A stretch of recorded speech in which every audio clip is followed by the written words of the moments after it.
All right, so welcome to our next exciting panel. This panel will be moderated by Will Wells, who is the CEO of Hummingbird Technologies. So I'm going to let him take it from here. Thanks, Scott. So welcome everyone to this talk on regenerative agriculture and AI. My name is Will Wells, and I'm the founder of Hummingbird Technologies, an imagery analytics company based in London that is focused on measuring regenerative agriculture from space. And for today, I chose three panelists, all of whom are founders and who between them have the vision and the knowledge, the experience, and possibly even the balance sheet to shape this revolution into what we think will become a $1 trillion vertical. I've got with me Christian Shearer of Regen Network, which in our view is one of the simplest and easiest platforms to facilitate the monetization of regenerative land use practices and ecosystem restoration.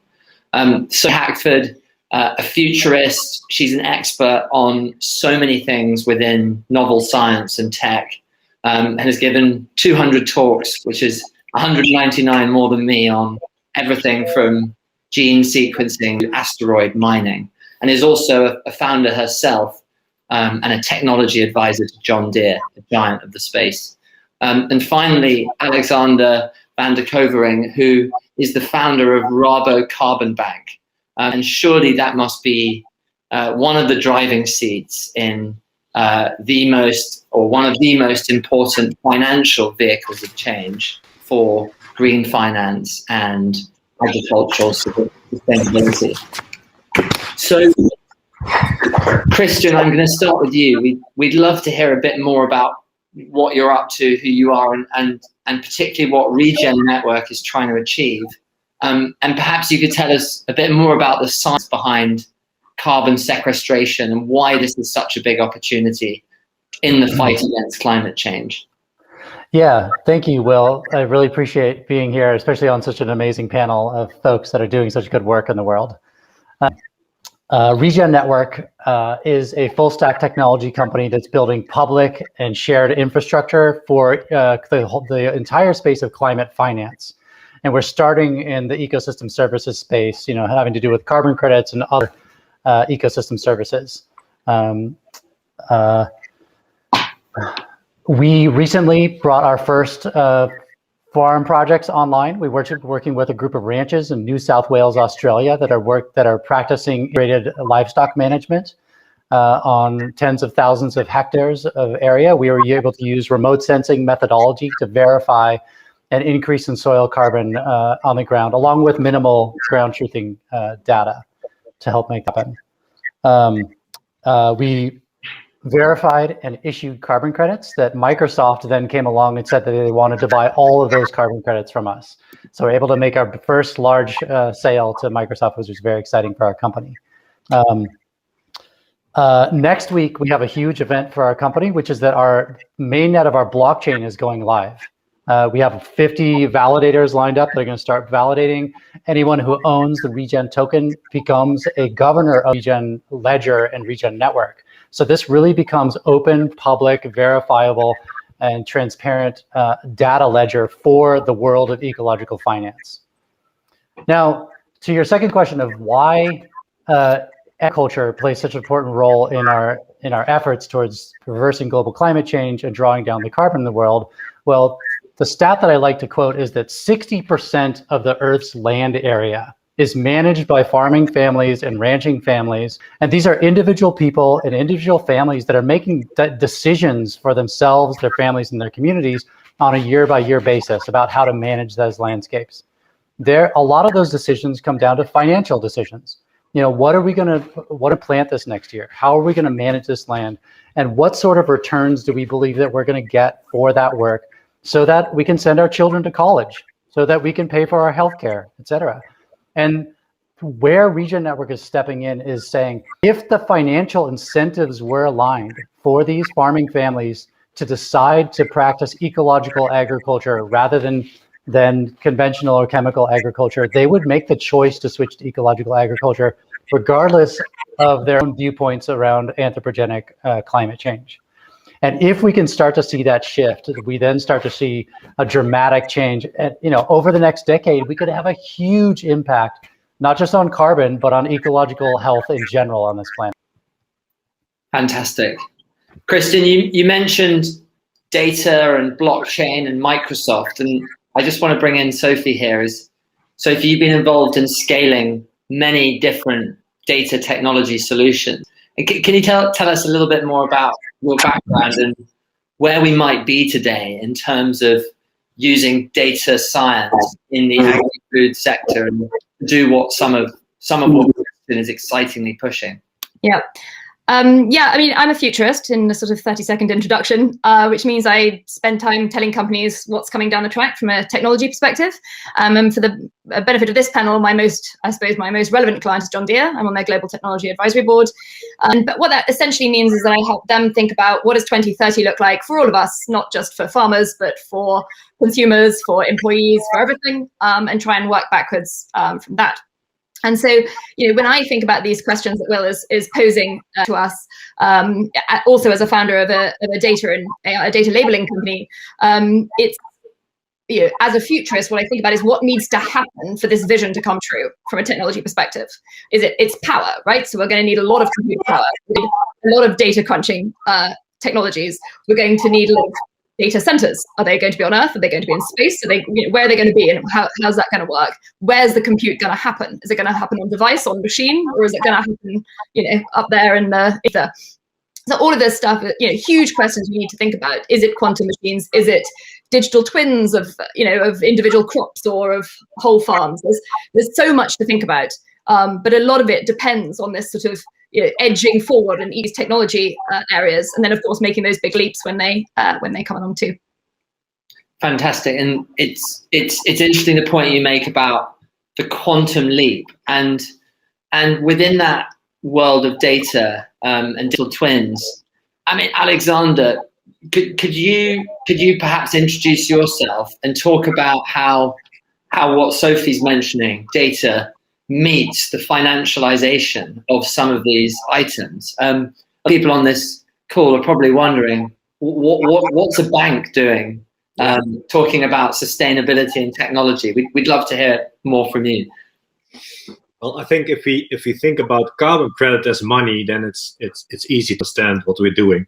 But to tell a little bit more, what we are doing, we're building a venture within the Rabo Bank. It's called the Carbon Bank, and we actually, to keep it simple, we decarbonize food and food chain by empowering our farmers into carbon farming practices or regenerative practices. And one of the services is a carbon credit, which we sell to businesses and drive their reduction and removal schemes.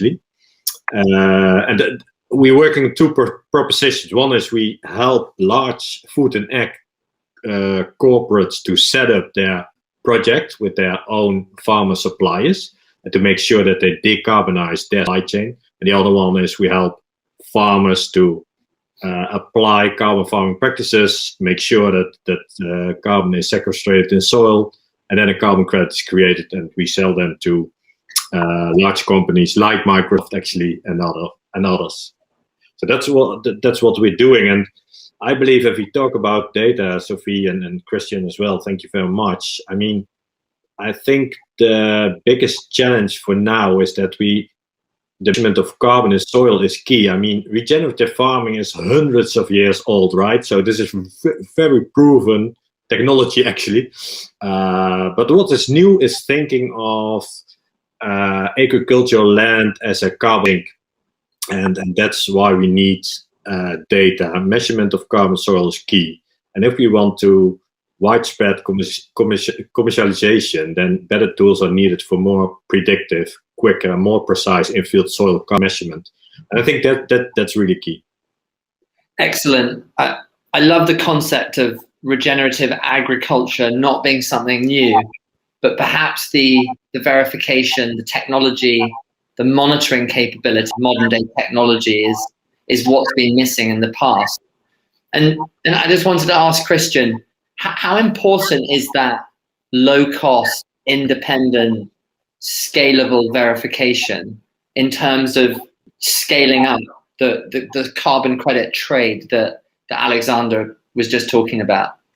Yeah, I mean, it's of critical importance. If we value democratizing the access to the sale of carbon credits, we have 400 million plus farmers on the planet. Most of them farm acreage of 5 acres or less, right? So if we continue with carbon verification schemes that cost a huge amount of money per piece of property to get verified, that means the vast majority of the world's farmers and ranchers are not going to be able to participate in those schemes. Only those farms and ranches with 1,000 acres or more, which would then make this yet another imperialistic cycle of our capitalist society. So if we in fact would like to invite those farmers that are practicing on a half an acre, 2 acres, 5 acres, and say, we really value the land stewardship work that you're doing and want to be able to verify the fact that you are planting trees, building soil, sequestering carbon, helping the landscapes. We need to find a way to do this in a low cost and much more automated verification system. Of course, the remote sensing technologies have the highest degree of viability in that range right now, and where that world is going is making it much more possible that we can actually do that. From my perspective, including and inviting the participation of all those folks on all those farms across Africa and Central China and Southeast Asia and South Asia is just critical to utilizing this challenge of reversible climate change as also an opportunity to uplift the well-being of human beings and ecologies across the planet. I agree with all of that. And I think I'm glad that you mentioned remote sensing, and I wouldn't be a CEO if I plug Hummingbird as, sure. as a remote Humminbird's doing really great work, yeah. Technology company that's trying to be a small but important part of that. I'm conscious that we've mentioned Microsoft 2 or 3 times now, and I don't know whether anyone has read Bill Gates's recent How to Avoid a Climate Disaster book. And I think some of the taglines in that are so relevant to what you just mentioned, Christian, about the solutions we have and the breakthroughs we need to avoid, a large-scale disaster, irreversible disaster like that. I just want to ask Sophie, you're an expert on futurism. Do you think agriculture as a landscape is somewhere that we can avoid this disaster? Do we have enough breakthroughs to do it? And is it a big enough space and the right space to do it from? Well, it's a really interesting question, and certainly when I'm talking to the deer teams, it's always about engaged acreage. It's always about the land that they're handling over with all their machines, as opposed to just the machines themselves. Because obviously, if you think about the machines in isolation, what we'll end up with is lots of nice, shiny yellow and green tractors, but the fields are on fire, and no one wins in that situation. So thinking about the acreage as opposed to machines is definitely a way that so those conversations are going. And I think your point about remote sensing, but is one part of that supply chain of data to do all the monitoring and verification, right down to the acoustics on the ground to do biodiversity verification or whatever it might be. So at every of those levels, there needs to be a breakthrough, and we're seeing that. We're seeing that on each of these different sensing technologies of each of the algorithmic, the brains of the clouds that need to be doing this stuff too. But it's a lot that needs to happen. I actually think about it in even bigger terms. I don't just see regenerative agriculture as something that's good, against climate change. These things to me are resilience strategies for us as a species. These are resilience strategies not just against climate catastrophes, but pandemics, which we're clearly, as my poor internet connectivity is demonstrating here, has changed our business completely in the last year. And that has really reminded us that climate is one very big element of this, but actually we need the Earth to be this giant sort of resilience tool to help us against even cyber threats. All of these things are things we need to throw R&D money at. In my excellent. Freezing will, I think. Maybe Sophie, can I ask you a question? Please do. What place do you think regenerative farming will take into the big climate change?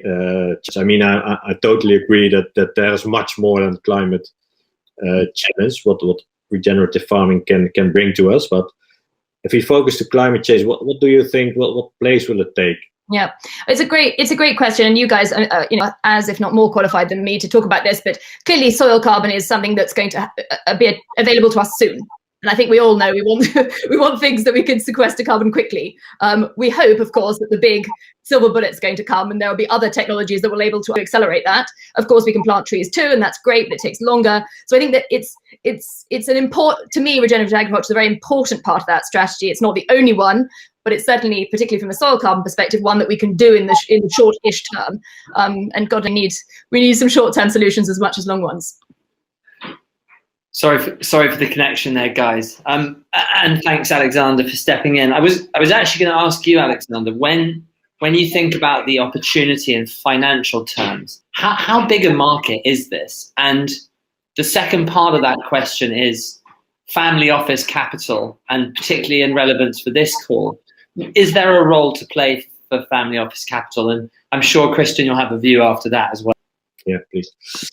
Yes and yes. I mean, we haven't seen anything yet, and it's very difficult. Of course, we have made some pictures of what kind of amount and kind of trading, etc. could be. What's for sure, we need to put on a price on nature to make sure that we can make this transition to a more sustainable nature, to regenerative farming, etc.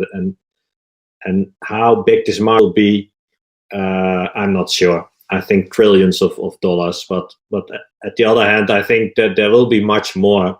We're now talking about carbon credits, but maybe there will be some biodiversity or social credits or others, etc. So, and it's very important. So thank you very much, Will, for this question. I mean, what we have learned is that we're really looking for thought leaders who step into this market and make the first move, buying the credits. And they are not perfect, and we're not sure about everything, no, but we have to start today. And that's one message I really keep telling the world, because what we read in research that we first have to reduce and then have to compensate the unavoidable emissions. No, we have to reduce as much as possible, and at the same time we have to start to remove carbon from atmosphere. Otherwise we'll be 3 or 4 degrees above today, and that's not good. So we really need the ventures to step in, to show the world that they are leading, that they are caring about return on earth next to return on investment, and to be the first mover to transition in this one. Christian, I'm sure you have an opinion on this. Yeah, absolutely agree. The moment calls for people being bold, and family offices have the opportunity to be bold, much more so than, say, other retirement funds and mutual funds that have really strict standards on what they can and cannot invest into. What I understand about the challenge with regenerative agriculture is that it's young, that it's nascent, that it's we're not totally clear about how exactly it's going to unfold. But what is clear is that it is going to unfold, and that it's absolutely necessary. It's much easier to map out on a spreadsheet a giant solar farm, and what exact components do you need? How much is that going to cost? How much energy is going to come out of it? And what kind of return are you going to get over the next 10, 20, 30 years? With regenerative agriculture, especially if we're talking about smallholder farmers, it's much less linear than that. There's a lot of complexity and variables, and yet an investment into that space could catalyze some real important change. Could return a really solid return on investment in terms of getting paid back for that investment, and also return all sorts of other co-benefits that something like a solar farm just doesn't do. So I would invite those folks that are working in family offices and other investment funds to really consider being bold, taking a step, taking some leadership, and helping to catalyze this this movement. I'm glad you mentioned solar farms, because it's a fantastic template for what can be achieved. And Alexander, I agree with your point around it is just a very young space. I mean, if you two and Sophie as well had to name one other item, what's the big thing holding this back, or what's the biggest hurdle in your mind to farmer adoption or to farming business adoption? What do you think it would be right now? What we learn? Would you like to start, Sophie, or ladies first? That's very kind of you. Give me. Okay. What we've learned so far is that companies and businesses are really interested in this space, right? But we have to come up with a kind of more transparent way of measurement of carbon. That's the first thing. Because they don't want to involve with greenwashing, etc. So that's a really important thing, to have a standard and to be completely transparent. And the second thing is that we have to see how can we, help farmers go into regenerative farming, since they are meeting all the uncertainties today, right? So what will it mean for my yield? How many credits will there be generated, etc., etc. So let's say if we can go to long-term off-takers contracts, for example, by family offices, then we can reduce those uncertainties for farmers and help them transition. I think those two. So measurement, one, to take away some uncertainties of the farmers, two. Yeah, and if I can just add one thing to that, I think it would be to show, if there was a way to quickly and easily show what money was being left on the table by not taking part in those sorts of things, I think that would also help. And maybe that's part of your transparency point, Alexander. But for me, there is a cultural element to it, a lot of this too. I mean, I'm a futurist, but I'm also a realist.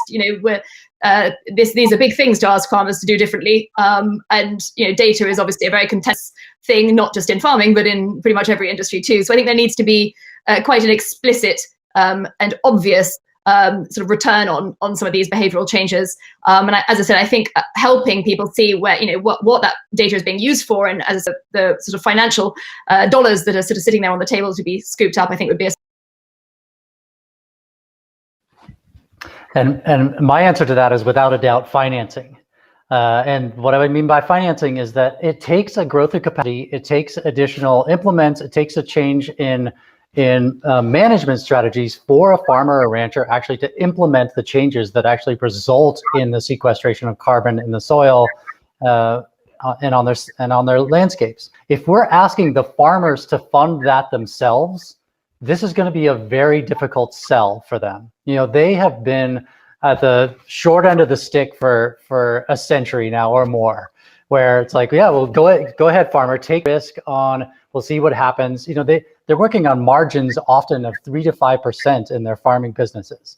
What we need to figure out here is a way that the soil carbon credits markets becomes very liquid, launching forward contracts for the purchase of future carbon credits, so that there can actually be a backlog of buyers ready to buy those credits. That then becomes a bankable asset that a farmer or rancher could then go to someone and say, hey, I need financing to help me to the point where I can actually be earning and selling those credits.